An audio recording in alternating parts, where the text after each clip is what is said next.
السيدات والسادة الحضور الكريم، مرحبا بكم مرة أخرى في هذا البيت، بيت التونسيين الذي أردناه أن يكون مكان يتواصل فيه ويتعمق فيه التفكير حول تونس الغد، كيف نريدها، كيف نحلم بها أن تكون، كيف نستعد لها. أنا أيضا سعيد باستقبال الدكتور بيدرو بيريز، وذلك على الأقل سببين. السبب الأول هو أن تونس إلى حد الآن لم تكن لها علاقات أو شبه معدومة مع أمريكا الجنوبية، وذلك لأسباب تاريخية وجغرافية إلى آخره. ولكن أعتقد أن مصلحة تونس اليوم هي أن تتفتح على كل العالم، وهناك الكثير مما يمكن أن نتعلمه من أمريكا اللاتينية. فهي أولا بلدان دخلت قبلنا الانتقال الديمقراطي منذ 30 سنة وعانت مما نعانيه، وبإمكاننا أن نتعلم منها الكثير. يمكننا أن نتعلم كثيرا من تجربة الأرجنتين، من تجربة البرازيل، من تجربة الإكواتور في مواضيع عدة: محاربة الفقر بما يخص البرازيل، العدالة الانتقالية بالنسبة للأرجنتين، بالنسبة للإكواتور قضية التعامل مع المديونية الخارجية إلى آخره. هناك مدارس عدة نستطيع أن نتعلم منها الكثير، ونستطيع بالتالي أن نختصر كثيرا من الزمن ومن الوقت. السبب الثاني هو أن تعلمون أن الهاجس بالنسبة إليه هو مستقبلا يتلخص في موضوعين أساسيين. الموضوع الأول هو وضع الدولة الديمقراطية الشفافة التي تحارب الفساد، والتي تعمل فيها كل المؤسسات بتناغم من أجل مصلحة هذا الشعب. إصلاح الدولة، إصلاح منظومة الدولة في علاقتها بالمواطن، في علاقتها بهاكلها لبعضها البعض. هذا هو الهاجس الأول. والهاجس الثاني هو إخراج مليوني تونسي من الفقر، لأن الثورة لم تقم إلا على هذا الأساس، على أساس التخلص من هذا الداء المعيب المشين، لأنه لا توجد كرامة بوجود الفقر. ونحن اليوم في هذا البلد لنا ما لا يقل عن مليوني تونسي، أستقبل منهم العديد كل يوم جمعة، ويعيشون في ظروف لا يمكن أن تتصوروها. وهذا ما دام هذا الفقر موجود، فنحن كشعب لسنا موجودين، لأنه الشعب الذي لا يستطيع أن ينقذ قرابة 20% من أبنائه وبناته من عيش مشين مهين مذل، فهذا الشعب يجب أن يراجع حساباته. نحن نريد لهذه الثورة أن تنجح، وهي لن تنجح إلا بنجاح الدولة الديمقراطية الشفافة المحاربة للفساد والتي في خدمة الجميع، ولن تنجح إلا بإخراج مليوني تونسي من الفقر. لست متأكدا أن النموذج الاقتصادي الحالي قادر على هذا. لست متأكدا أن النموذج الليبرالي يستطيع أن يفعل هذا.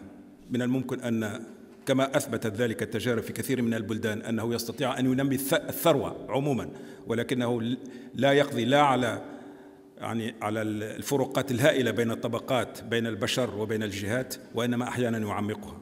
وبالتالي نحن وإن لا نستطيع أن نتخلص من النموذج الليبرالي لأنه مفروض علينا فرضا، ولأن هناك ضروريات اقتصادية واستراتيجية وسياسية، فإننا يجب أن نفكر أيضا بجانب هذا النموذج الليبرالي الكلاسيكي، يجب أن نفكر أيضا بنماذج أخرى. يجب أن تكون لنا أسلحة أخرى لمحاربة الفقر، يجب أن تكون لنا نماذج أخرى، يجب أن تكون لنا سياسة أخرى. وهذه النماذج وهذه السياسات جربت، نحن لن نكتشف شيئا جديدا، جربت وخاصة في أمريكا الجنوبية، وبالتالي يمكن أن نتعلم منها كثيرا. وأنا مصمم مقر العزم على أن هذه الدار ستكون المختبر الذي ستجرب يقع فيه التفكير المعمق حول هذه السياسات الجديدة، وربما يعني تثبيتها على أرض الواقع. لكن على كل حال نحن مطالبون بأن نفكر بعمق وبجدية وبشراسة في كيفية ماذا سنفعل لإخراج مليوني تونسي من الفقر. هذا هو الهاجس الذي يجب أن يكون هاجسنا، وهذا النقاش اليوم هو جزء من هذا التفكير الذي لم ينقطع لحظة واحدة منذ دخول هذا المكان، ونحن لم ننقطع لحظة واحدة عن التفكير في هذه الاستراتيجيات وعن الإعداد لها وعن التخطيط لها. لأنه إذا أردنا لهذه الثورة أن تنجح فلا بد أن تنجح عبر القضاء على هذه الآفة التي لا يمكن أن يتحملها شعب كشعب.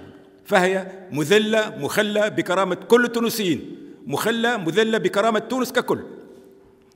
هذا هو الهدف من هذه اللقاءات، من هذه الاجتماعات، من هذه الندوات التي لم تنتهي ولن تنتهي إلا بوجود مخطط وطني، ليس مخطط شخص مثل ما قلت أو مخطط حزب. يجب أن يكون مخططا وطنيا نبدأ في تطبيقه حالما تنتهي هذه المرحلة الانتقالية. وأيا كان الناس الموجودون في الحكم، يجب أن تكون لتونس مخطط وطني للقضاء على الفقر، وهذا هو هدفنا الأساسي والرئيسي والمركزي. حالما تنتهي هذه الفترة، وأردد ما قلته دوما أن طول هذه الفترة هو الخطر الكبير على تونس، يجب أن ننتهي في أقصر وقت.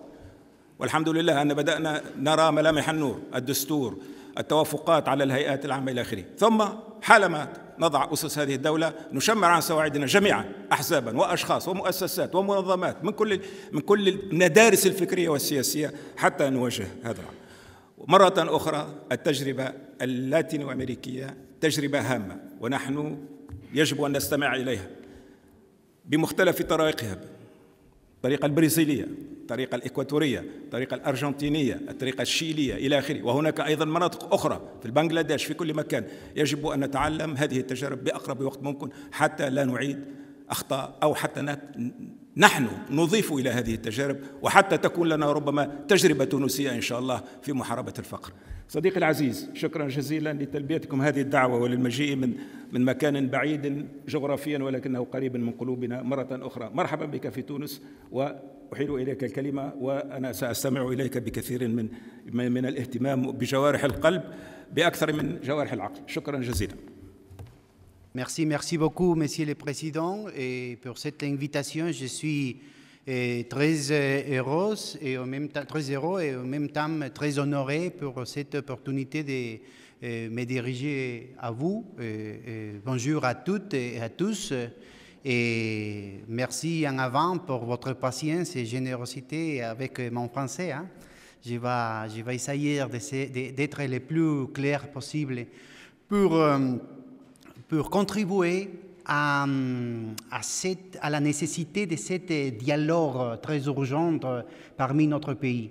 Hein. Nos pays sont en train de changer parce que la demande de nos peuples est précisément de finir avec cette prédominance de l'absurde, cette prédominance des priorités, de la spéculation, du conflit, de la déstabilisation à la place de la priorité de la vie. Et je crois que nos peuples ont beaucoup pour gagner, précisément du dialogue, de la coopération, de la collaboration. Et j'espère que cette modeste contribution va à ouvrir les portes pour une meilleure un dialogue plus fluide, un rapport plus fluide parmi nos pays. Hein. Nous étions les anfitrions d'un meeting à Quito en mars 2006 entre les ministres d'économie des pays arabes et de l'Amérique du Sud dans le cadre de ASPA. Et je crois que ça peut être un parapluie très important pour un rapport interinstitutionnel plus agile, plus pertinent. Hein. Je viens de signer un accord avec la Commission de concurrence ce matin, et pour apprendre de l'expérience que vous avez dans la régulation anti-monopole. Et dans le cas de l'Équateur, nous sommes en train de bâtir cette nouvelle instance de régulation monopolique. Et je crois que la similarité de la taille de l'économie, de la caractéristique de la population, même de la polarisation sociale due à la distribution des revenus et l'échelle des investissements a fait une question de parallèle qui peut définir une relation très profitable pour tous les deux pays. Hein?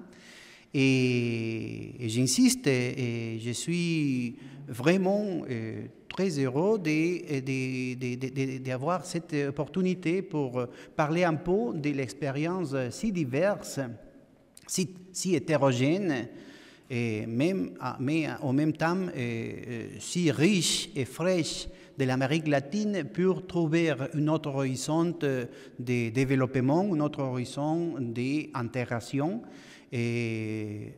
avec tous les problèmes et toutes les erreurs propres de la bienfaisance, mais en même temps plein d'espoir en termes de la construction des alternatives pour la paix et la prospérité de tout le monde. Hein.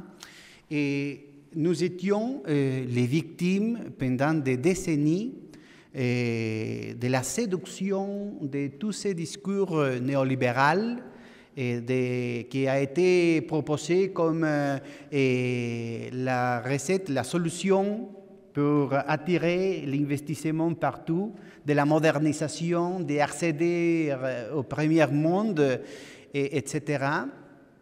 Et partout, à l'Amérique latine, ça signifiait un processus de transformation productive très négatif et en même temps un processus de destruction des institutions et d'érosion très intense de l'appareil productif de chaque pays, même des pays avec une densité et une diversification productive si importante comme l'Argentine et le Brésil et le Mexico. Et je crois qu'il est très important de discuter avec, comme le président l'a dit, avec une mentalité très ouverte, un esprit de rigueur et de responsabilité et honnêteté académique, intellectuelle, qui est indispensable pour l'avenir de nos peuples. Et la question doit être posée dans le cadre de transformation du capitalisme mondial.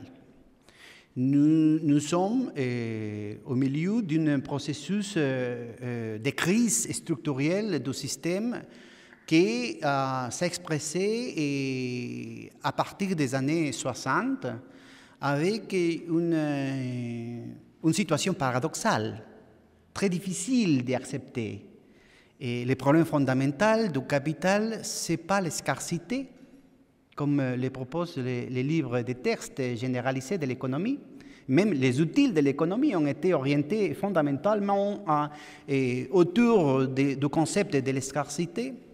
Le problème fondamental du capitalisme est précisément son succès.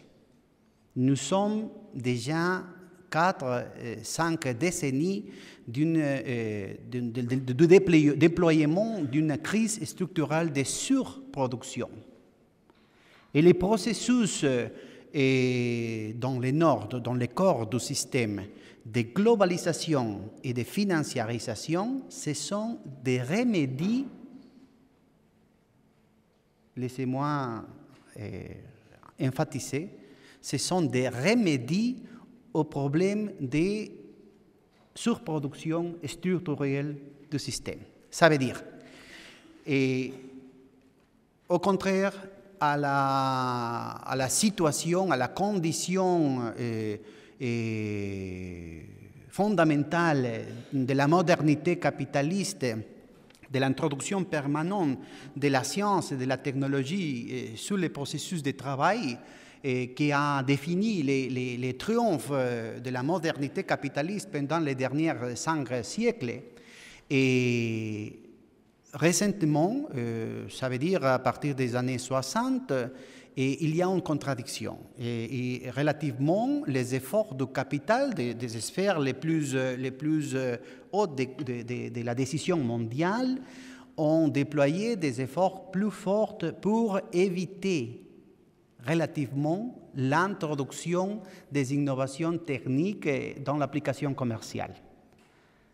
Si au début du capitalisme, la priorité a été de découvrir des innovations qui permettent la production massive de meilleure qualité à mineur coût partout, maintenant, il y a des départements entiers des ingénieurs pour trouver quelles sont les solutions techniques pour planifier l'obsolescence de la production. Les ampoules électriques, par exemple.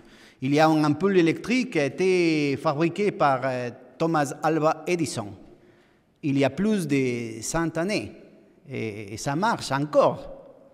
Mais tous les ampoules électriques maintenant sont fabriquées avec un dispositif pour une duration limitée. Et la même situation marche avec les voitures, la vêtement, etc., etc., etc. Il y a un arsenal colossal de découvertes scientifiques et technologiques qui ont été fermées, qui ont été bloquées par les grands monopoles transnationaux, avec quelques exceptions liées fondamentalement à l'appareil industriel militaire, à quelques sermons des niches de marché de la Big Pharma, de l'industrie pharmaceutique liée à quelques couches de revenus très hauts, Viagra et quelques médecines cosmétiques. Il y a une prédominance de l'orientation, par exemple, dans les champs de la médecine vers la production de médecines de maintenance pour les maladies chroniques à la place de la solution et la cure qui a été la priorité en avant, etc., etc., etc. Et contre-productive maintenant de continuer avec les rythmes si phénoménal d'application productive de la connaissance scientifique, parce que l'inondation de marchandises pas chères et attente contre la définition de la taux de profit. Et ça, c'est le problème fondamental de l'humanité pendant les dernières décennies. Les processus de délocalisation du Nord, les processus de réduction, de démantèlement de l'état de bien-être, de réduction des salaires réels, directs et indirects, et avec le déplacement du potentiel industriel du corps du système à la formation de la semi-périphérie séquentielle, a été une solution temporaire à ces problèmes de profitabilité, mais qui a retourné avec vengeance pour dupliquer les problèmes de la capacité productive. Il s'agit d'une contrastation de la capacité originale au centre du système avec la délocalisation d'un nouvel investissement productif dans la périphérie séquentielle, avec une nouvelle vague de technologies qui a exacerbé les problèmes de surproduction. Je crois que c'est très important cette situation parce que ça définit les limites des solutions à la crise, à l'implosion financière de la crise qui s'est déclenchée à l'année 2008. Ça définit les limites à la possibilité de résoudre les problèmes de la crise avec les injections colossales de liquidités qui sont la constante de la recette de la Banque centrale américaine, de la Banque centrale européenne, de la Banque japonaise. Et je crois que ça peut définir la clé de la vulnérabilité extrême de nos pays, des pays de tiers-monde, des pays du Sud, et dépendant de l'évolution des prix relatifs des matières premières, dépendant de l'évolution très volatile, très violente des prix de l'énergie, par exemple, de la nourriture, par exemple, pas dû au fondamental de l'économie, en raison au vecteur fondamental de l'économie, ça veut dire la production même, l'économie réelle, mais dépendant des décisions, des portefeuilles spéculatifs, des poches si profondes du même cercle spéculatif qui ont déployé la crise mondiale au premier lieu. Alors, la globalisation, ça veut dire la délocalisation, la formation des semi-périphéries, et la financiarisation, ça veut dire la primatie des investissements financiers à la place des investissements réels et productifs, ont un effet, un impact brutal sur l'évolution structurelle et conjoncturelle de nos économies. Dans le cas de l'Amérique latine, ça a signifié 74 crises bancaires de balance de paiement dès l'application du programme d'austérité et d'ajustement structurel. Le FMI a fait un inventoire des différentes crises mondiales en avant de l'implosion de Lehman Brothers en 2008, ça veut dire entre 1973 et 2006, et de 267 crises financières et bancaires par tout le monde. On ne peut pas soutenir, comme le dit les textes de l'économie conventionnelle, comme le dit les gourous financiers, qu'il s'agit des événements rares, extraordinaires, mais il s'agit d'une fréquence si constante que ça transformé dans les facteurs structurants d'un nouveau rapport du pouvoir. Il s'agit des crises financières, des crises de balance de paiement, des crises fiscales. Ce sont des facteurs structurants d'un nouveau type de rapport économique, domestique et dans la division internationale du travail. Dans le cas de l'Amérique latine, les crises financières, les crises bancaires, les crises de balance de paiement ont réussi à consolider des agendas qui n'ont pu être déployés même avec les dictatures sanglantes du cône sud. Dans le cas de l'Argentine, dans le cas du Chili avec Pinochet, et dans le cas du Brésil, de l'Uruguay, du Paraguay, et toutes les années de la dictature, de la persécution, de la corruption, de la violation permanente des droits humains, n'ont été pas capables de déployer avec la efficacité les mécanismes de privatisation, de démantèlement de l'appareil productif qui a réussi à déployer, à consolider les crises financières avec le support de l'FMI et malheureusement, beaucoup de fois, avec la complicité des banques centrales nationales. Et je parle comme un ancien analyste de la Banque centrale de l'Équateur. J'étais fonctionnaire de la Banque centrale de l'Équateur pendant presque 30 années. Je connais dedans les secrets du métier et je suis sûr qu'une discussion ouverte, comme l'a dit Monsieur le Président, sans aucun type de dogme de toutes les écoles de la pensée économique, peut être vraiment très valuable pour l'exploration fraîche, responsable et honnête des autres chemins, des alternatives pour nos peuples.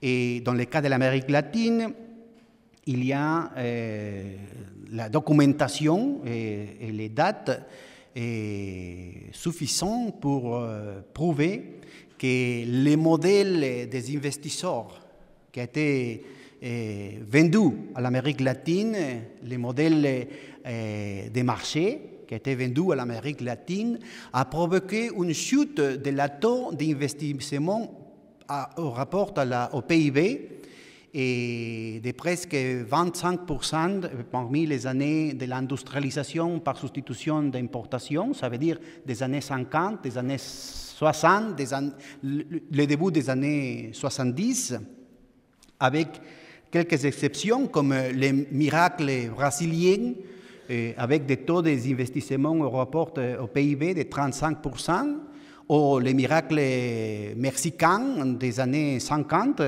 autour de 37-38%. Dans le cas de l'Équateur, pendant des années 70, au début de l'exploitation pétrolière, avec un gouvernement nationaliste, des taux d'investissement entre 30 et 37%, ça a tombé avec les modèles des investisseurs, les modèles des marchés, et à partir de la crise de la dette des années 80, à une moyenne de 15 à 18%.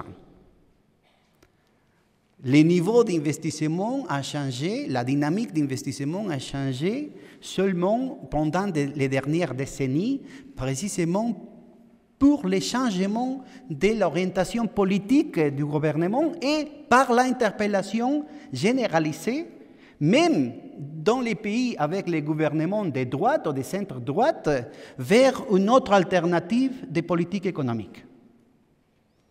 Les résultats partout a été une réduction de l'investissement productif, pas seulement au niveau des quantités, mais aussi au niveau des qualités, parce que l'orientation fondamentale a été vers la spéculation immobilière, à la place de l'investissement en machinerie, l'équipement, les biens de capital, l'infrastructure productive, les ports, les raffineries, etc.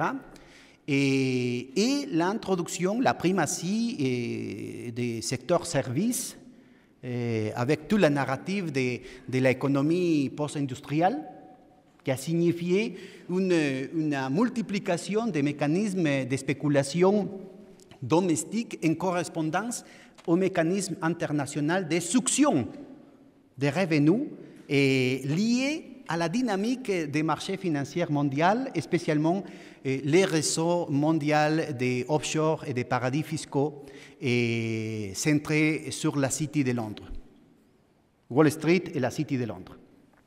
Le résultat social a été une réduction immédiate des salaires réels partout en Amérique latine, avec les mécanismes amplificateurs, les mécanismes multiplicateurs sur le reste de la communauté, où le salariat n'est pas majoritaire, avec une exacerbation des mécanismes générateurs de la pauvreté partout. Il y a toutes les documentations statistiques, je vais vous donner ici les chiffres de la CEPAL, de la Commission des Nations Unies par l'économie de l'Amérique latine, qui montrent les sautes immédiates du numéro de pauvres par l'Amérique latine et tous les deux sur le plan de numéro absolu, mais aussi des chiffres relatifs, l'augmentation de la pauvreté, de l'indigence de la pauvreté absolue, ça veut dire la mesure des personnes qui vivent avec moins de 2 $ par jour, et les socles de la population qui vivent avec moins de 1 $ pour jour, per capita. C'est les chiffres de la pauvreté, de la exacerbation, de la inégalité, et partout. N'importe quel type de gouvernement pendant des décennies qui ont primé avec les politiques néolibérales. Et même les résultats dans les plans de l'efficacité économique, que c'est la priorité pour les gourous de l'économie, ça veut dire les résultats, les bilans budgétaires. Vous avez bien sûr immédiatement après les campagnes massives de privatisation, de destruction institutionnelle avec toute la corruption et tous les processus d'enrichissement, de chronique capitalisme, des amis, des présidents, de partis politiques spécifiques. Vous avez une période, une parenthèse de relative stabilité et équilibre présupuestaire et budgétaire, mais immédiatement, il y a une érosion par tous les pays de l'Amérique latine, une érosion de l'économie fiscale. Dans ces cas-là, pas dû aux obligations fiscales, mais dû à la faiblesse de la base impositive généralisée de tous les continents. Même dans les plans des équilibres des balances de paiement, vous avez aussi un processus très dur, persistant, douloureux d'ajustement productif pour favoriser les activités exportatrices avec un processus de dévaluation permanent qui a fini avec un impact permanent sur la réduction de la valeur de la force de travail, mais aussi une réduction de la valeur généralisée de la nature. Parce que, comme le vecteur fondamental de la compétitivité partout l'Amérique latine n'a été pas lié au processus d'incorporation de la technologie, les facteurs fondamentaux de réduction des prix, de réduction des coûts pour accéder à une proportion majeure du marché international a été basé sur la réduction permanente de la valeur des vecteurs fondamentaux d'une alternative de développement, le talent humain et la biodiversité. La destruction des sources fondamentales pour un autre type de développement, un développement humain, a été permanentement attaqué par ce type de système. Dans le plan de l'académie, il s'appelle pour ce régime d'accumulation. Ça veut dire une combinaison cohérente, relativement cohérente, dans la dynamique de l'intervention de l'État, les rapports entre capital et travail, et l'insertion dans la division internationale du travail, les rapports entre l'économie ou la logique de production et sociale capitaliste et les logiques pas capitalistes, ça veut dire la petite et la moyenne entreprise, et la génération d'auto-emploi, la possibilité de la coopérative, la communauté indigène dans le plan de l'économie équatorienne, etc., etc.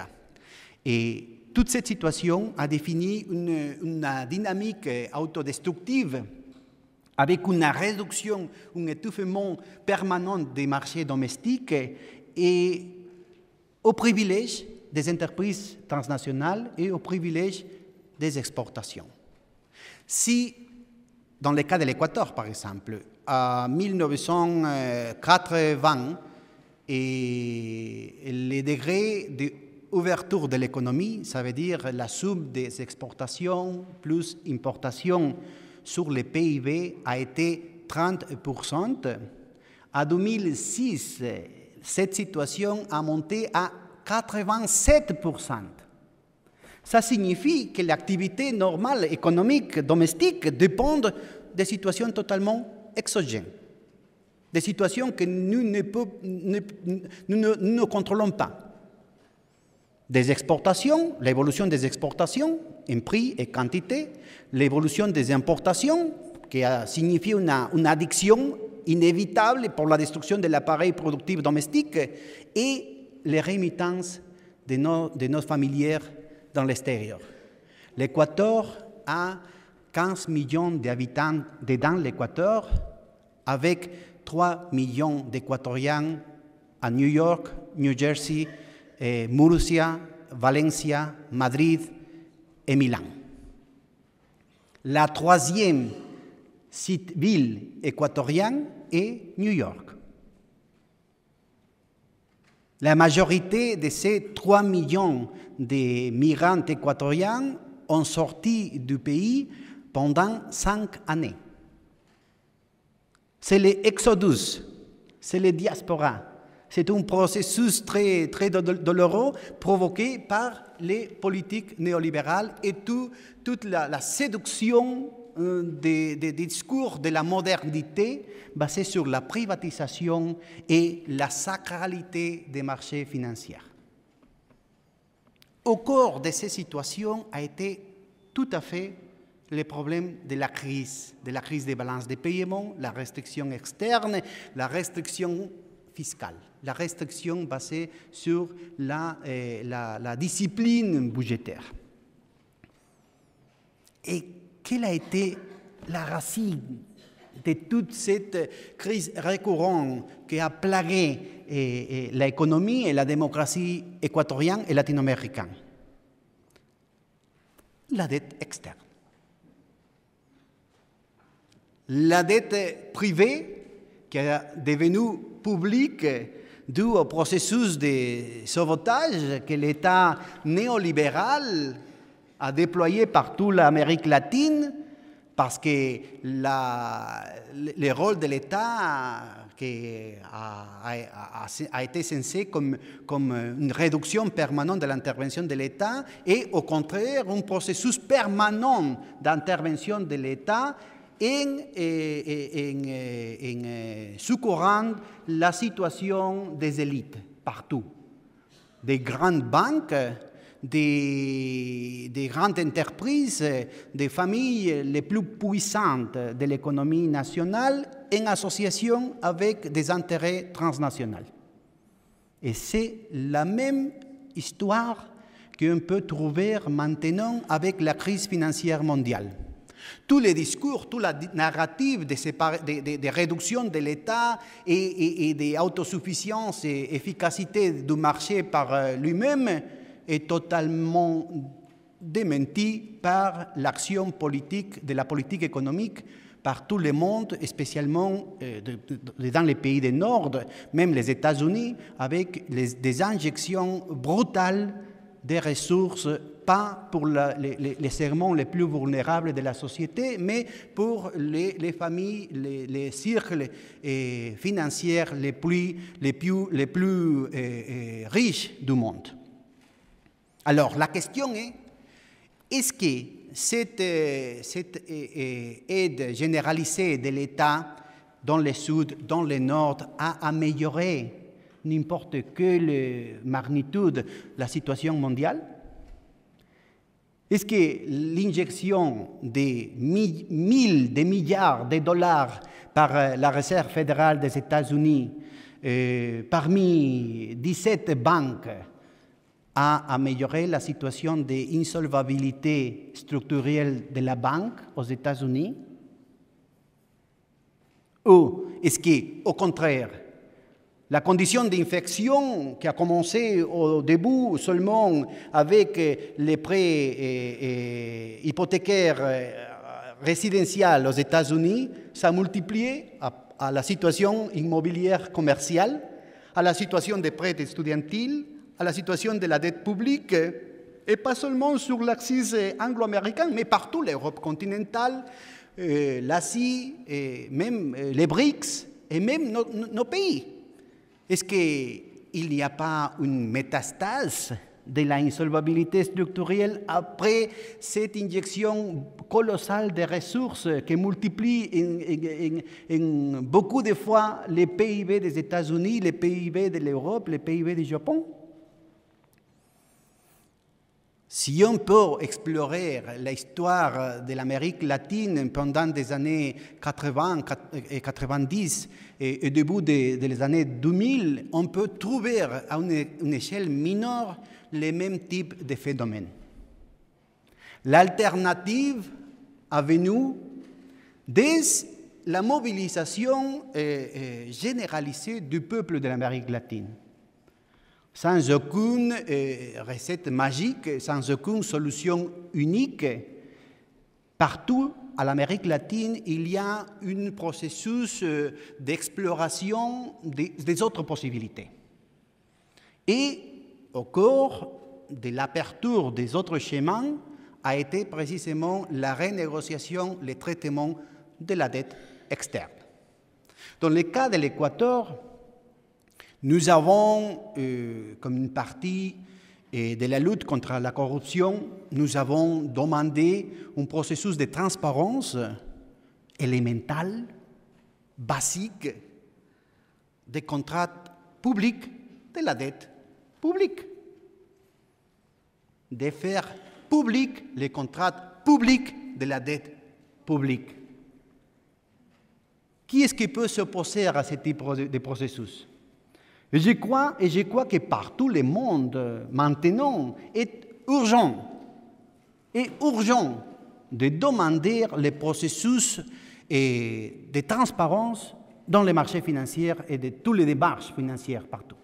À la Banque centrale des États-Unis, à la Banque centrale de l'Europe, à la Banque centrale du Japon, le mécanisme de la dette, les mécanismes des agences de notation, les mécanismes de fonctionnement de la taux Libor, de la taux prime, les mécanismes de marge secondaires, des dérivés financiers, qui affectent l'évolution des prix de la nourriture, de l'énergie, des matières premières.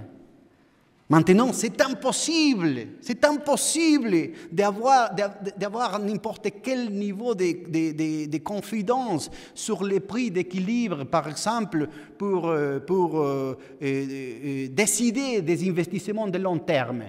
N'importe s'il s'agit d'une entreprise, s'il s'agit d'une ville, s'il s'agit d'une région, s'il s'agit d'un pays. Est-ce que le prix du pétrole est $150 par baril, comme a été à l'année 2008, ou $32 pour baril, comme a été 4 semaines après ça, parce que les mécanismes de short selling à Wall Street et à la City de Londres ont tombé les prix d'une manière artificielle? Quel est le prix d'équilibre de l'or? Quel est le taux d'échange entre les dollars et les euros pour définir quels sont notre avantage comparatif?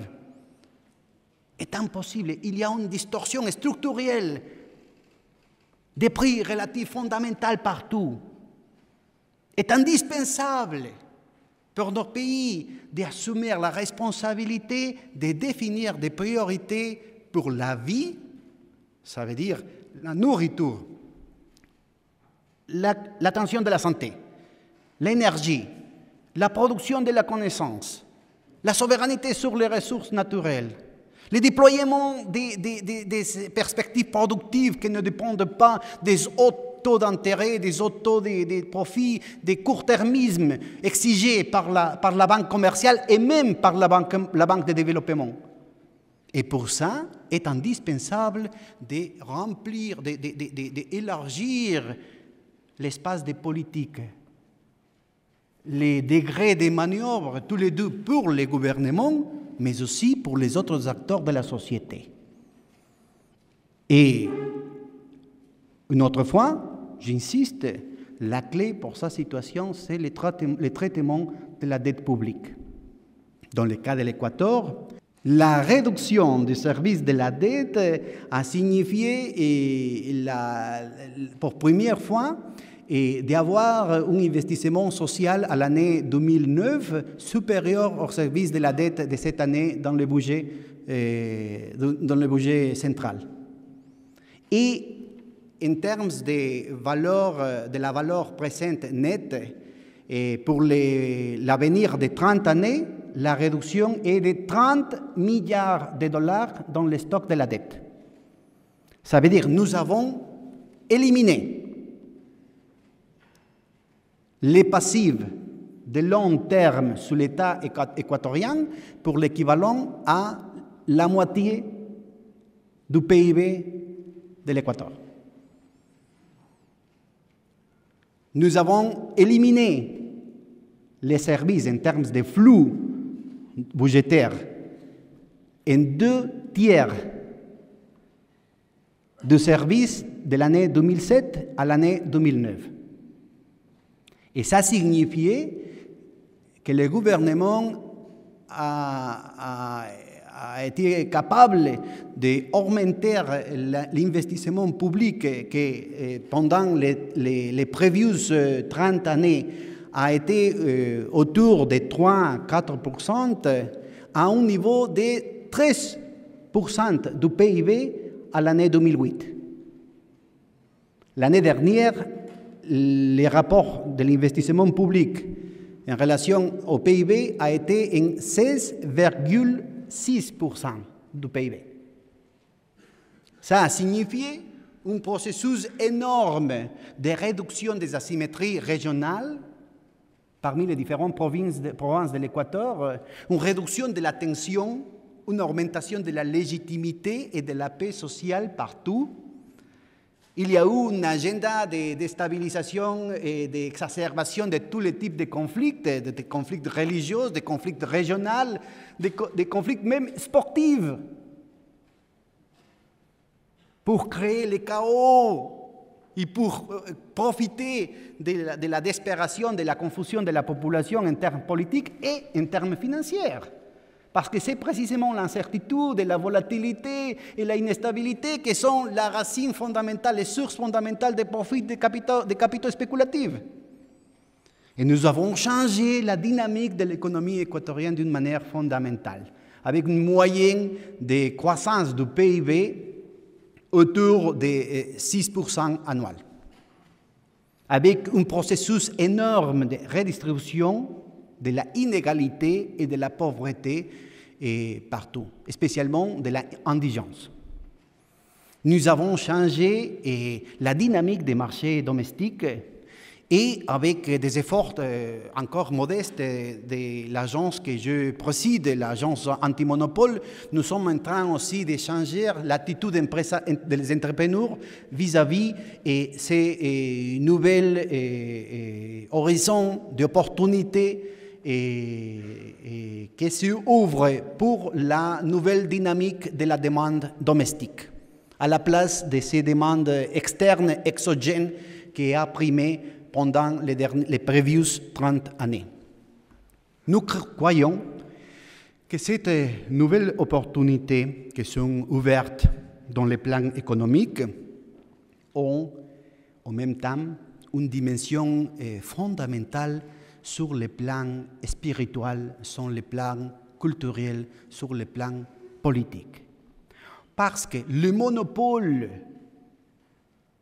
qu'ont eu des intérêts financiers et spéculatifs en association aux intérêts spéculatifs transnationaux dans la composition des leaders politiques partout, a défini une situation d'exclusion de la majorité du pays des décisions fondamentales. Il y a eu un processus permanent et invisible d'autocensure parce que la sacralité des marchés financiers impose une discipline de ne pas dire quelque chose parce que c'est irresponsable, c'est populisme, c'est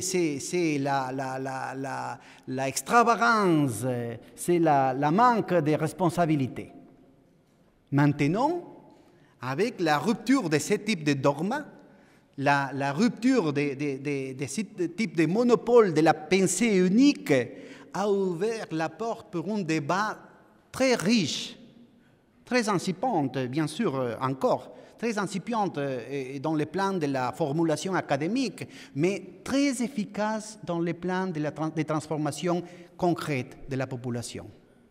A signifié un processus d'empowerment, de redistribution de la pouvoir, de la dignité par tout le monde.